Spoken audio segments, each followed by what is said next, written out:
Anies itu cita-cita hidupnya itu berkuasa. Cita-citanya berkuasa? Iya berkuasa, saya kan membaca gerak-geriknya yang sampai saat ini, dan ditarik ke belakang sana bertahun-tahun yang lalu ketika menjadi staf saya di The Partnership for Governance Reform. Itu di bawah UNDP. Anies pernah jadi anak buahnya Kang Sobari? Ada, ya pernah. Orang yang pandai ngomong, tapi kalau pelaksanaan di lapangan itu big zero, dia at the end namanya big zero. Big zero? Itu Anies belum dihitung, zaman itu belum dihitung. Jadi big zero aja belum? Big zero aja belum, agak mulai setelah Amerika ya. Gantikan Anies, aura di DKI yang tadinya suram mendadak penuh harapan.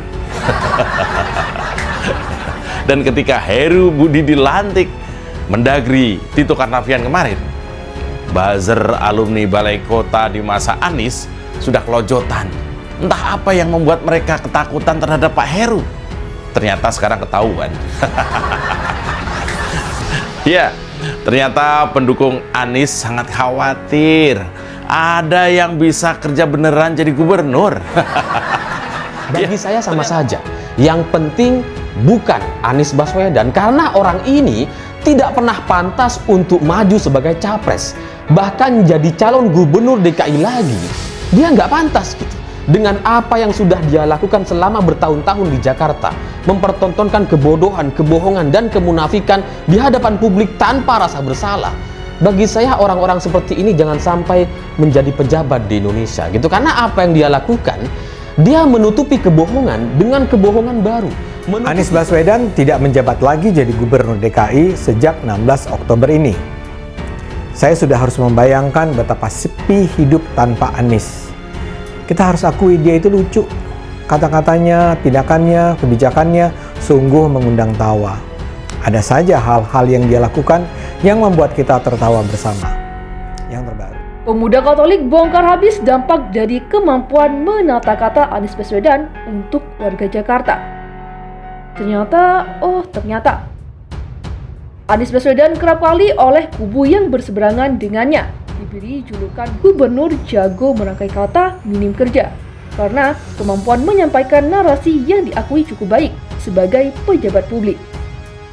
Bahkan saat tuntas menjabat dan dalam usaha agar bisa maju di Pilpres 2024, tudingan pemimpin hanya jago merangkai kata terus disematkan padanya. Perspektif berbeda datang dari salah seorang pemuda Katolik yang juga pemerhati pendidikan, Indra Karismiaji. Indra mengungkapkan kemampuan bernarasi Anies justru jadi solusi dari masalah yang ada di warganya, khususnya kelompok minoritas. Dalam hal ini ia menyinggung soal diterbitkannya IMB gereja yang puluhan tahun tak bisa didapat oleh umat Katolik di sebuah daerah. Karena saya orang Katolik, itu ada gereja Katolik di Duri Selatan. Tambora itu sudah 34 tahun IMB-nya tidak keluar. Jadi lewat berapa gubernur pun tidak keluar. Mengapa tidak keluar? Karena warga di sana tidak ingin dibangun gereja, ujar Indra melalui kanal YouTube Cerita Orang Dalam, dikutip Kamis 3 Maret 2023. Menurut Indra, kondisi yang demikian rentan terbentuk anggapan miring mengenai sebuah kelompok, yakni warga setempat yang akan dituduh intoleran dan radikal. Karenanya, sibuk menyampaikan anggapan miring dinilai hanya akan membuat runyam suasana. Anies menurut Indra melakukan pendekatan komunikasinya untuk menyelesaikan masalah penerbitan IMB yang puluhan tahun tak pernah selesai itu. Ini orang bisa mengatakan warga sana intoleran dan radikal. Lalu apa solusinya? Menghina mereka di medsos? Mengkadurkan mereka? Atau kita pakai jalan Pancasila? Katanya. Yang disampaikan oleh Pak Anies sederhana. Bapak Ibu, kalau sekarang dibalik bagaimana? Kita kan butuh beribadah di masjid, tapi saudara kita tidak mengizinkan kita membangun masjid. Apa perasaan Bapak Ibu? Jelasnya. Imbas usaha yang dilakukan Anies ini, menurut Indra meluluhkan hati warga yang puluhan tahun sebelumnya gagal ditaklukkan oleh para gubernur sebelumnya. Ini sebuah langkah yang manusiawi dan beradab, tegasnya.